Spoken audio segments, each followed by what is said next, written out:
ZapdosTCG here, and welcome back to another TCG video on my channel. On this channel you get daily Pokemon TCG uploads, so be sure to hit that subscribe button if you haven't already to get more content, to be honest. And in this video we're going to be having an interesting topic going around. I was scrolling over on X, the aka previous Twitter, and there was a lot of discussion going around with the Pokemon TCG World Championship invite structure for the 2024 season, aka the one for Honolulu, Hawaii. And in this video I'm gonna give you the information and data we currently have about how many players there actually are currently that have their world invite and more. But first of all, be sure of course to give a huge shout out to my sponsors and go check them out. DragonShield.com for your sleeves, binders and deck boxes. You can use the coupon ZapdosT5 to get 5% off on everything on the website. There's yourplaymat.com if you want to create your own custom playmat from scratch. They ship worldwide, so definitely check it out because you can get 10% off right now by clicking that link down below. There's PokemonStore.com if you're looking for TCG live code cards. You can use the coupon ZapdosTCG for 5% off. And CARDMARKET is a European platform where you're able to buy and sell cards to people all across Europe. Use the referral name ZapdosTCG. So with that being said, there has been a lot of people saying, oh, world is too hard, especially for people from the US and Canada, etc. So this is the current structure as it is right now. How do you get your Pokemon TCG World Championship invite? That's actually by collecting championship points throughout the season. The season starts from July all the way to the end of May. In the past it was till the end of June, but they changed that off where June is now a month where there's no events with that can give you championship points. With that being said, there is a best finish limit for league challenges, league cups, as well as regionals. So and they changed that up this season as well. So currently we have the 6 best finishes for league challenges and league cups, as well as regionals. And the championship point structure currently, US and Canada. I'm going to be specifically talking about the master division. I don't know how it is for the junior and the senior division, what changes that goes around there, but we have here 600 CP for US and Canada, 500 for Europe, Latin America 350, Oceania 300, the Middle East and South Africa 250. That changed up entirely because in the past I believe US and Canada was 500, Europe was 350, Latin America was 250 if I recall, and then Oceania also 250 or 200, and they changed it up drastically. So they upped the bar with the championship point requirement on top of having a lower best finish limit. Because I remember back in the days that you can have 8 best finish limits for locals, that meaning league challenges and league cups. So that's no longer the case, only 6 best finishes. And I collected a lot of data because I wanted to give you the video that you want to be checking out on what actually is happening currently. I recorded this video on the 16th of March, and now we're gonna head over to some data, right? Because that's what you want to be seeing here. So this is the data. Let's see if I can put it a little bit nicely so you guys can follow along at home here. So what do we see here? So currently I have divided it with the invites for 2024, 2023 and 2022 to have a little bit of an understanding of how many invites were given throughout the season. Just note that this is for TCPI structure only, so people that are doing the Asia structure, etc., are not counted into this account for the amount of players at the World Championships. So we do see the invites for 2022, which is actually a little bit of a different story because that season ended abruptly because of the pandemic, but then resumed in 2022 during March again, giving us a full total of events. The problem with that is that they also there was some situations going around with no locals, which made it extremely harder. But with that being said, there were 628 people in the TCPI structure that got their invite for the championships over in London 2022. From those, I don't know how many players were actually at day 1 during that championship invite. Like if I recall, like definitely a couple of them did not go to Worlds even though they got their invite. So not everybody that has an invite will immediately go to the World Championships because of financial or time restricted situations. Then 2023 over in Japan, Yokohama, there were about 600 players in the TCPI structure. So that was US, Canada, Europe, Latin America, Oceania, Middle East and South Africa. In total got their invite for Yokohama. And I believe during day 1, I think there were about 500 players-ish. So that being said, so as mentioned, not everybody that gets their invite will eventually go and fly over to Worlds, and with that being said, but there were 600 and almost the exact same as in 2022, around 600 players having an invite at least. Now we are the 16th of March, so there's not a lot of time left. So we have like half of this month, then April and May. So 2 months and a half time. So the season has started in July, might I add. So there's been a lot of time passed. There's still NAIC and the EUIC to go into the mix right there. And it's definitely gonna give a lot of more invites. But currently, at this specific time, there's 271 players with an invite. If we count that 100 more players will get their invite because of the bigger tournaments like NAIC, EUIC, or even 150, we will probably only have 400 invites. So it is definitely way harder this season to get an invite than ever before. Why is that? Because of the 6 best finish limits on challenges, cups, as well as regionals. That's at 6 currently.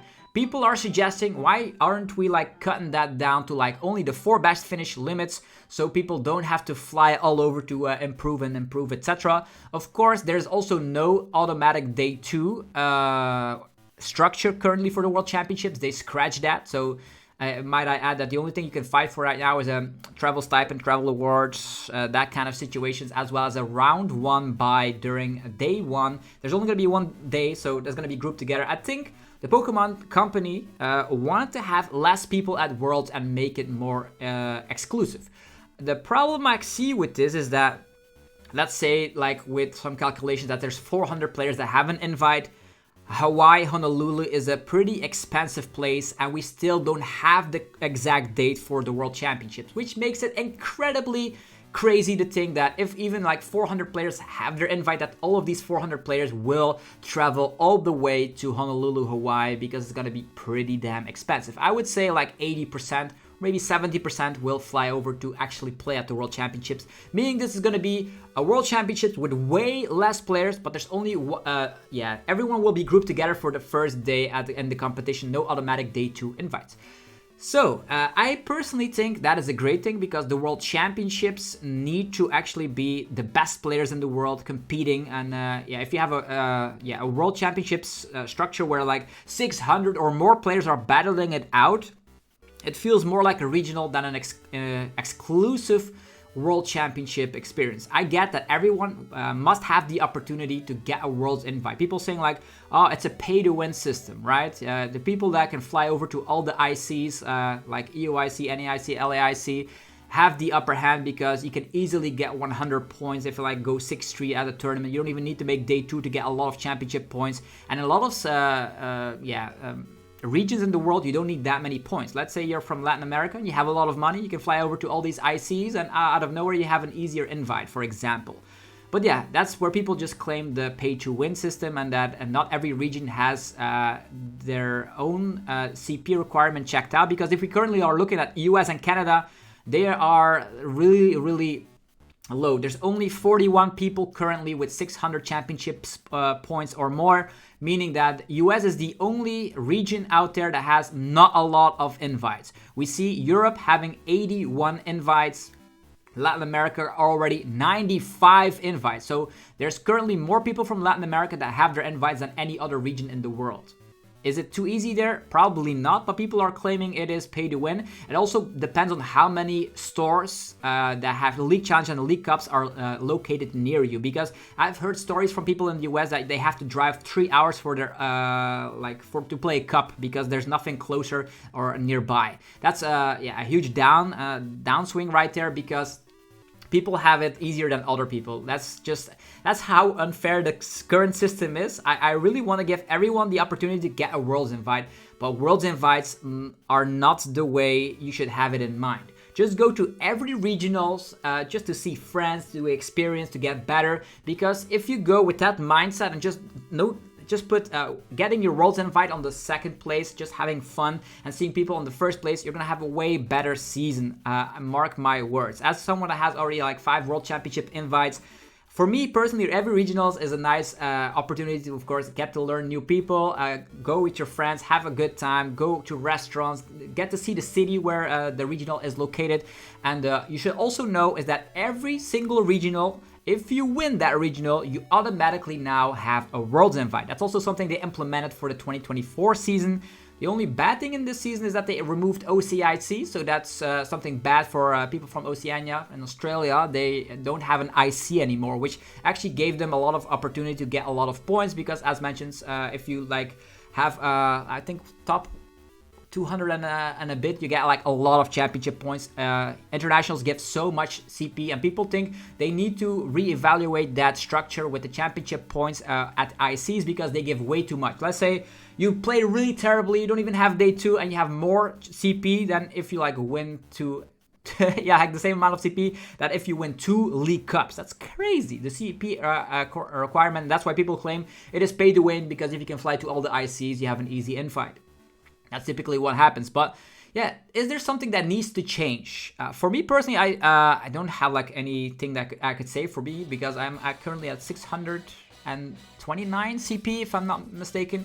So the season is going pretty good, I would say, and just like every other season. But I actually played a lot of cups during the beginning of the season.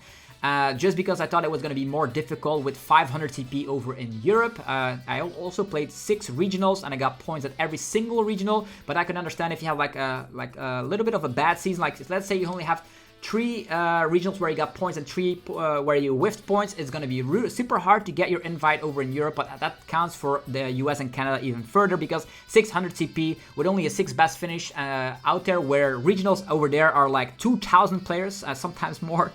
I think it's very difficult. They need to probably reevaluate the structure, maybe for next year, because currently the way I see it right now is that the best players out there in the game will definitely get their invite, so that's a good thing.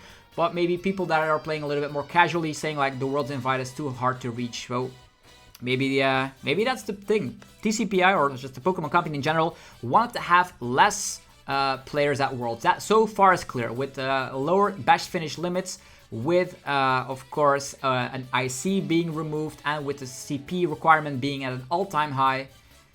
Yeah, they want less players and only the best out there, but specific regions definitely need to have some re-evaluation checked around them, because there's only 41 players over in US and Canada. They haven't gotten their IC yet. So definitely with Latin America, the reason why there's already 95 players out there that have an invite, they already had an IC in internationals.